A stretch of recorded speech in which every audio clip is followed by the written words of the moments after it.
All right, as promised, we got a great episode coming up here today. We had said we wanted to bring in an outside perspective on the draft class for the New York Football Giants. We have Walter Cherepinsky from walterfootball.com. You've heard us reference the website before.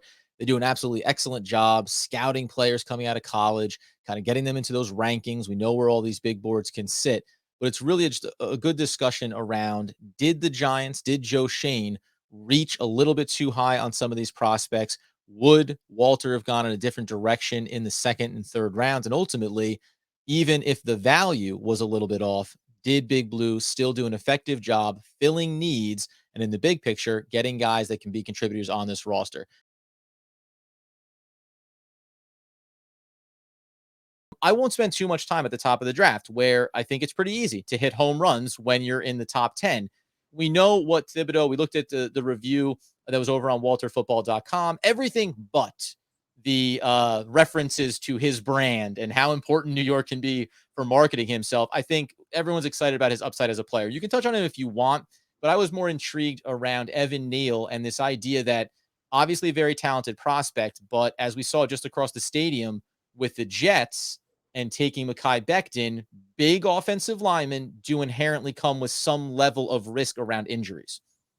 Yeah, you have Mekhi Becton, who's had trouble staying healthy. Trent Brown, Marcus Cannon, like these are all huge offensive linemen, 340 plus pounds, who've had trouble just being on the field. And you wonder if that's going to be the case with Evan Neal. If he's going to be healthy, he's going to be phenomenal for you guys. He's just a super talented right tackle for you. But I just wonder if he's going to stay healthy. I still like the pick though, because you have the upside there. It was between him and Charles Cross at 7. And I feel like you can't go wrong with either. Like they both have their downsides, but they both have immense upsides. And 5 years from now, if Evan Neal's a Pro Bowler, I'm not going to be surprised. But again, if five years from now, Evan Neal's like misses 8 games every year, I'm not going to be surprised either. Yeah, that's a bit of a coin flip that the Giants fans Yeah. probably don't necessarily want to hear, but that's the reality of it. Just quickly on everyone's consensus was Houston is the team that opened up the board for a lot of teams in the top 10 by taking Stingley out of LSU. Do you look at him in that particular pick as being, oh, I don't know if he was going to go there, and it made it possible for a lot of teams, Giants included, to get two quality players or one quality player there in the 3, 4, and then all the way through 10, 11, 12. Like some names just started to fall because of a very specific decision from one team. Yeah, Houston changed the entire draft. Like we knew the two edge rushers are going 1-2. We didn't know if Stingley or someone else like Iquanu was going to go number 3. Like those are the two guys they were talking about number 3. Maybe Evan Neal as well. But those are the two guys we were hearing. So actually, like Charlie and I, we decided, hey, like one of us, we didn't know what Houston's going to do. So like we're thinking like, okay, one of us is going to take Stingley at 3, one of us is going to have Iquanu at 3, and one of us is going to look great, and the other one's going to look like kind of above average maybe. So that's Charlie came out with the first 11 picks correct because he had Stingley, and then he knew a lot of information. If Stingley was going to be there at 5, the Giants are going to take Stingley. They really wanted a cornerback. Really? I think they knew that Gardner wasn't going to be there at 4. Charlie also had a report that the Jets were going to take Gardner no matter what at 4. But the Giants really wanted a cornerback. They wanted either Gardner or Stingley. Both were off the board, and then their third option there was Thibodeau. So, even though Thibodeau was the third option, I still think it was a great pick, though. Yeah, this is that part where, to the point of someone's going to be right or wrong. Andy had Thibodeau and Neal. Those are the guys that I want. Now, I had said I don't think that Sauce Gardner is going to be there, but that's the guy that you want to get. From a Giants perspective, I think to your point, cornerback was the absolute first thing that they wanted to accomplish, and we know that now having released James Bradbury, there's clearly uncertainty in that secondary there, but it doesn't mean you still don't end up with quality players. So we'll see how that ends up fleshing itself out. Obviously, when you're a bad team like the Giants, 4-13 last year, there's always plenty of needs to fill. The top of the second here, just before we dive in, the 2 trade downs. It looked like we'll talk about the players later. The trade downs were good, at least initially, getting those 2 extra picks, and then we'll talk, whether or not they did the right thing. They got those bonus 4th and 5th rounders, specifically with Wan'Dale Robinson. At the time that they took him, they came out with a grade of B over on Walter Football there. I was not as high on a guy that a lot of people were talking about in Sky Moore. Andy was big on Sky Moore. And when the pick came up there, I wasn't sure. I talked about Alec Pierce out of Cincinnati as being a guy that I thought the Giants could use as a replacement for Kenny Golladay down the line here. The second that Wan'Dale Robinson gets picked, though, I think he was 80, 85 on ESPN's big board. Everyone starts to say way too soon, way too early. I look at it as a both and. You traded back, picked up multiple draft picks, and then to me, got a guy who, just by the measurables, by a lot of the scouting reports, I looked at him as favorably as Sky Moore, to say at the very least there. And it just seemed like maybe his name didn't have as much traction at that point. What did you see in him that made this still a quality pick, arguably 40 selections higher? Yeah, I don't know why they had him in the 80s. We had Wan'Dale Robinson in the first round in a couple of updates. I think like back in February.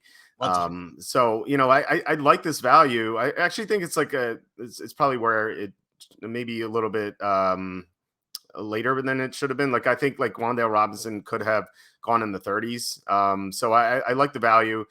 The need though is you kind of have to wonder like what's going to happen to Kadarius Toney. Obviously, you mentioned Galladay.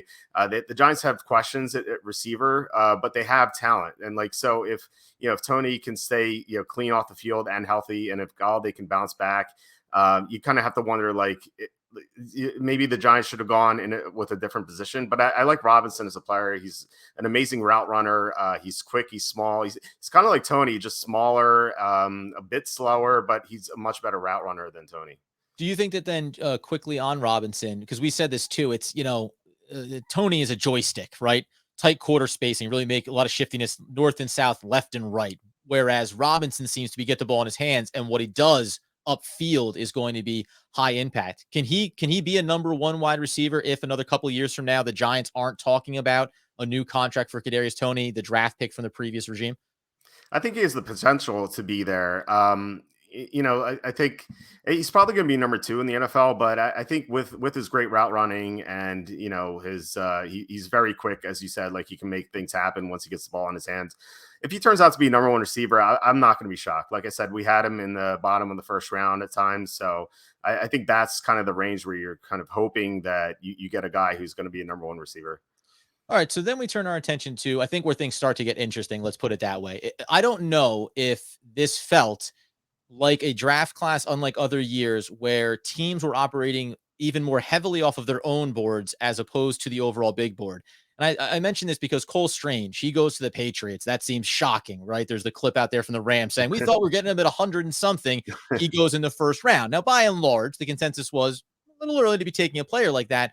But the Giants kind of end up in this same position here with it 67. And I'm going to add both North Carolina tackles here.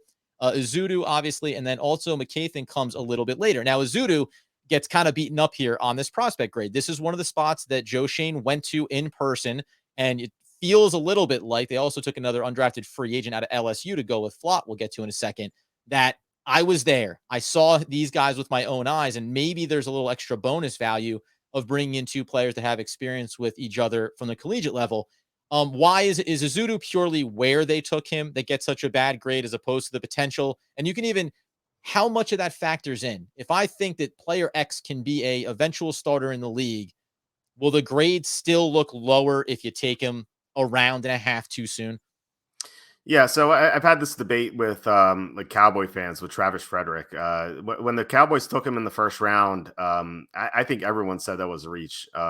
Even like the Cowboy homers in the preseason games, they were like quick to respond to the detractors of the pick. Just because I guess they heard it from Jerry Jones and they wanted to defend him. And Travis Frederick turned out to be a Pro Bowl center until he had his injury issues. But at the same time, you're like, okay, maybe we can get Frederick in the second round. It's kind of like with the Patriots is Cole Strange.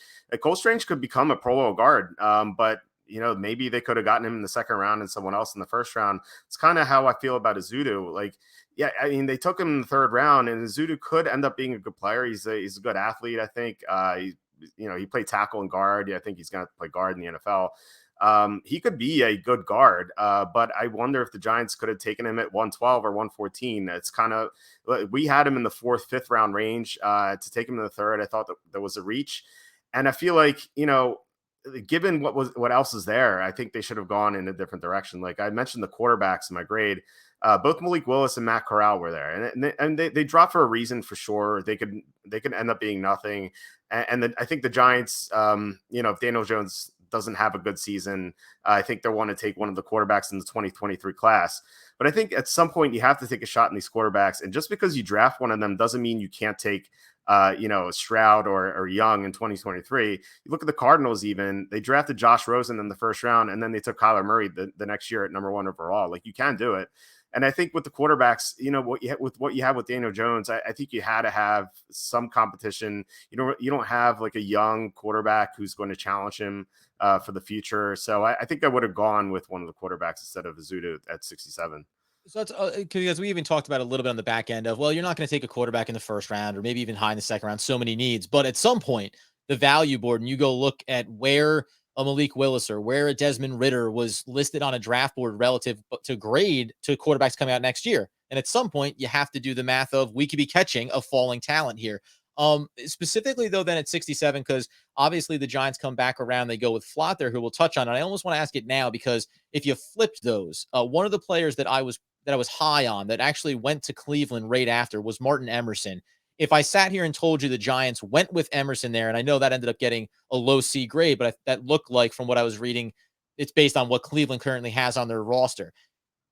If I said it was Emerson for the Giants at 67, and then maybe it is Azudu at 81 because he's there and the value kind of falls to you, how would that have read for you? Because Flott, who they end up taking at 81, also look like the kind of prospect, maybe more of a 5th round guy by your standards, that the Giants just seemingly reached a little bit on, as opposed to maybe getting plug and play value earlier in those 2 picks. Yeah, you're right. I like Emerson as a prospect. I think he's like in the 3rd round range for sure. He could have gone in the 2nd. I wouldn't have complained. The Cleveland grade was what you said. The Browns have some dire needs at receiver and defensive line, and they're pretty stacked at corner. So I didn't think they needed to take Emerson. I thought that was kind of a luxury pick. Just don't really know where he fits in at this time. But yeah, I think if the Giants took Emerson, given that they wanted a corner at 5, to get someone like Emerson at 67, and then if you take Azudu at 81, it's still a little bit early for him, but I think that is definitely better value there. Again, I think ideally you want to take him at 112. And maybe it's like a coin flip if he's going to be there or not. And if the Giants like him a lot, then I'm not going to really fault them for taking him 81. But 67 to start the 3rd round, I think that was a little too early for him. So we grouped together then these next 2 players, because one of the extra picks they got from the trade down at 114, obviously at 81, they go with Cordell Flott out of LSU, the cornerback, and then they add Dane Belton as well, the Hawkeye out of Iowa, who, theoretically, both of these players have versatility. But this is the kind of the tie into that question around the scouting department. This is where it felt like, did the Giants have all the capabilities to scout as many players and develop as solid a board as they maybe wanted to? Now, you can make the case that they liked these players and they went with them. But when I look at these grades, now you're talking about 1, 2, 3, 4 picks in a row, where you say 4 picks in a row that arguably could have been a half a round too early on every single one of them. If you like them enough, it's worth it. Do you see Flott and Belton as being guys, let's go the other way with, regardless of where they were taken, that they can be contributors for this team in a consistent, borderline starting role? Yeah, I think there's definitely potential there. I like Flott's versatility. He can play in the slot. He can play safety. I worry about his size, not height, but weight. I don't know if he's going to hold up in the NFL. He's pretty thin. He could get beat up. I wonder just if he's going to spend a lot of time on the injury report. So I had him in the 5th round. So if you took Flott where Belton was taken, I think I would have liked that a lot more. And with Belton, he's a great athlete. I love his upside, but like his instincts for a safety are pretty poor, I feel like. So I think he was probably in the 6th, 7th round range. So if you took him at like 173, I thought that would have been better. There is just some horrible I think value for safeties on day 3. You saw a lot of teams reach for safeties just because there wasn't anything there. So if the Giants really wanted a safety, like I understand why they made the pick. I mean, like a C+ grade is fine, I feel like. But I think they reached a little bit, but a lot of teams reached. It kind of reminds me of fantasy football, like when the tight end run starts and like people start taking like tight ends like 4 rounds too early. It's like, oh, I needed a tight end, and it's like you could have waited for that guy, So I feel like the Giants could have waited for Belton or someone who was like pretty comparable to him. Yeah, we had names out there like, and this is what Andy always said when you're talking about the top of the draft class and a safety is up there high, and you go, "Good Lord, whatever you do, please don't overdraft this value that in 4 years, fifth year option, you're still though you're never going to get the return on the investment at safety position." I think I want to say Leon Jr. out of Texas A&M was a guy where I just thought, yeah, later round name, take a look at one of these players. Andy had someone out of Michigan State, if I recall, but to all those points is, especially in the Giants system under Wink Martindale, we assume there's going to be a lot of single high safety. You have Xavier McKinney. So at what point are you overlooking another area of need potentially to fill something you want to get on the field? But now both of these players, I have a level of excitement around their athleticism, but I also have 3 or 4 question marks, whether it is the size, the durability, the consistency of play. So those are ones that I think we're a little bit up in the air on. I'm lumping these last two guys together because, of course, they're at the linebacker spot. You can say whatever you want about McFadden. I'm interested in him. I think he has a little bit of Blake Martinez-ish in him. But the Darrian Beavers one is the one that I really love because of all these players that we had listed and talked about, Azudu was a guy I saw. And I think to your point, I thought more 112-ish, but I was excited when they drafted him as a prospect. Beavers was a guy that I thought I'd almost didn't realize that he was still on the board at 182.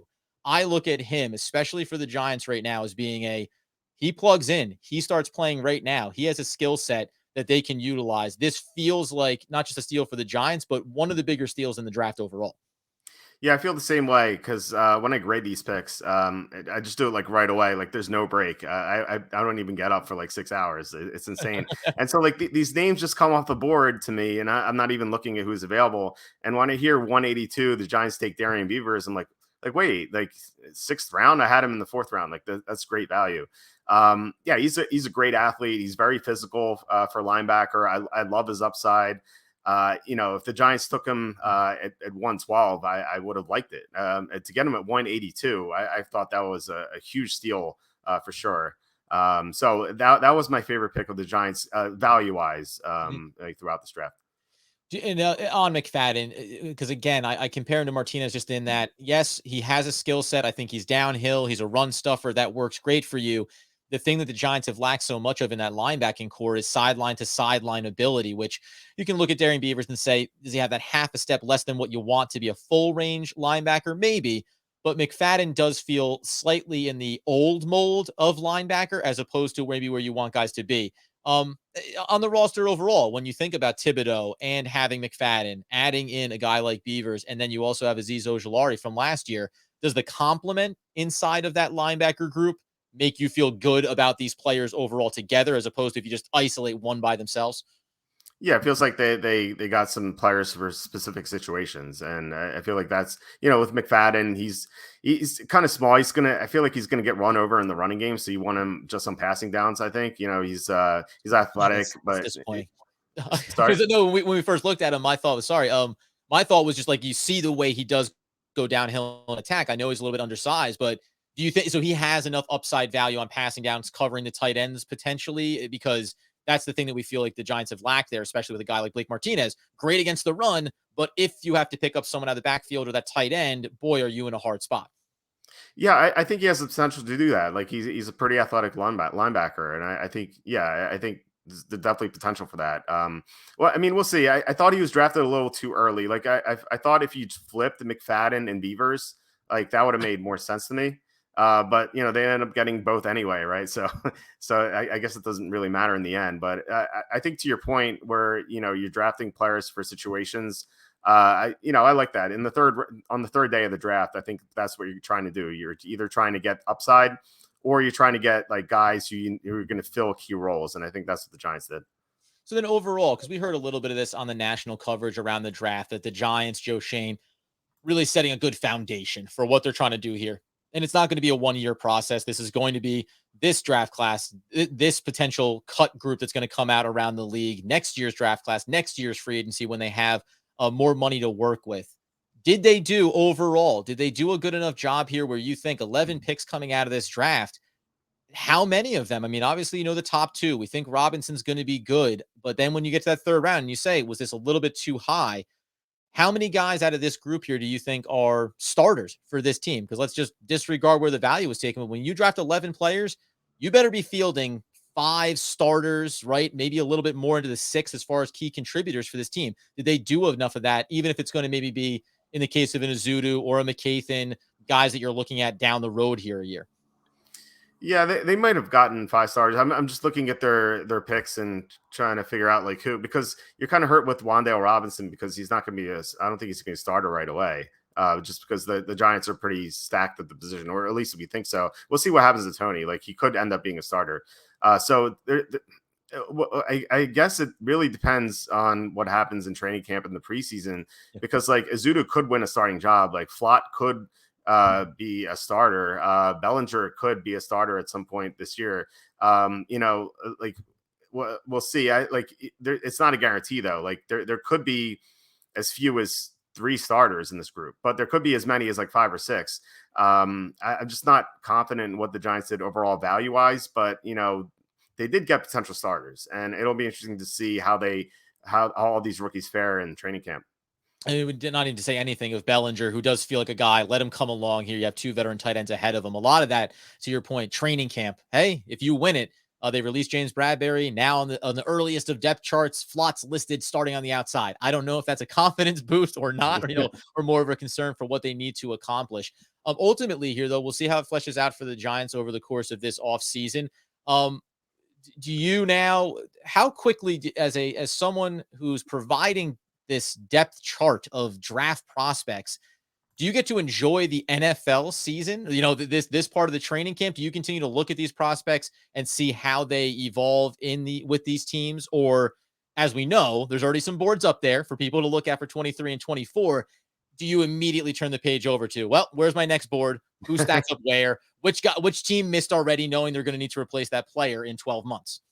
Well, I mean, why not both? I mean, we could look at the 2023 draft class, which Charlie and I do, and then we do everything in the NFL on the site. Like we pick games against the spread, we have fantasy rankings. Like right last night, I was working on my fantasy rankings,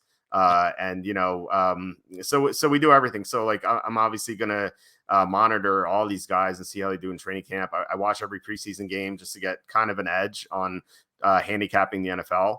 I'll be interested to see in like how these rookies do. Yeah, I mean, I love it. I can't wait to watch football again. It's felt like it's been a while, even though it's been 3 months. We're Gonna enjoy it for right? sure. But you still feel like it gets longer and longer every year, right? Waiting for it to get back out there. Yeah, it's funny because this summer is going to be different because we have a newborn at home, so like I'm going to be preoccupied with that. But yeah, I mean the NFL season, I feel like always can't get enough. I always can't come quickly enough because I want to have some time off. Like we go on vacation for a week or 2, but then like as soon as I come back, I'm like, all right, like come on, have football games come back. So that's how we feel. As Andy, who has his son a couple of years into 2+ years into the process, he goes, the infants, the babies, they always understand when you have work to do. When there's a game on Sunday, they just settle down, a nice little nap, let you get some enjoyment there, and stay out of the way, so to speak, so you can really get back to the NFL season. Once again, as we always say here on OGP One Giant Podcast, at the end of the day, this may be the last time that we look back at what the Giants did well or successfully coming out of this draft class. Now it's the rookie mini camp and what they do over the course of training camp that will either confirm or deny some of the confidence or concerns we have around Joe Schoen in his first draft class. Walter Cherepinsky, obviously from walterfootball.com, just doing fantastic work, man. Again, we appreciate you making a little bit of time for us. And hopefully, now that we know, maybe we'll have to dip our toe back in here and talk a little fantasy football along the way and see how many big names fall down that board a little bit with some of these young players out there. Appreciate it as always. And by the way, anywhere else that people can get you, because you guys also have podcasts out there, right? You're a multiple prong attack here. Yeah.